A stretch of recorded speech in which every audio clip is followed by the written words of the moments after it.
you think the Supreme Court is broken and needs to be fixed? I have good news for you. President Biden published an op-ed in the Washington Post today officially calling for Supreme Court reform. It's called My Plan to Reform the Supreme Court and Ensure That No President is Above the Law. I'm going to tell you what the 3 parts of the plan are, and then I'm going to tell you an easy way you can help. So first, President Biden called for a constitutional amendment called the No One is Above the Law Amendment. It would make clear that there is no immunity for crimes a former president committed while in office. Basically, it would overturn the Supreme Court's disastrous decision in Trump v. United States. Great news is Democratic Representative Joe Morell has already introduced exactly such an amendment in the House, and it's already got 40 co-sponsors, so it's in the works. Next, he called for term limits, 18-year terms, so that every president gets to appoint 2 Supreme Court justices per term. The United States, by the way, is one of the only democracies in the world that has lifetime appointments for its Supreme Court justices. All of our peer democracies have term limits because lifetime appointments breed corruption. And finally, he's calling for Congress to pass a binding code of ethics. And I will remind you again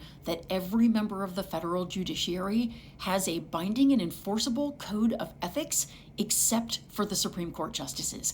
And as we have seen, that has really not worked out well for us at all. So the binding code of ethics and the term limits are all in bills that have already been introduced by Democrats. Those just require passage by Congress. The constitutional amendment is a little harder. It requires a 2/3 majority vote in each House of Congress, so we're not going to get there overnight, but we can get there eventually, and we absolutely must. This must be something that we commit to doing because no one should be above the law. Not Trump, not anybody. Biden has done his part. Now let's do ours. I have written a Resistbot letter based on his op-ed, and we can send it to our representatives telling them we support these 3 policies and we want them to support them as well. You can send it by texting this. And remember, the fact that Biden is talking about this at all is huge, and it's because of the noise we've made, so let's keep making noise. It works.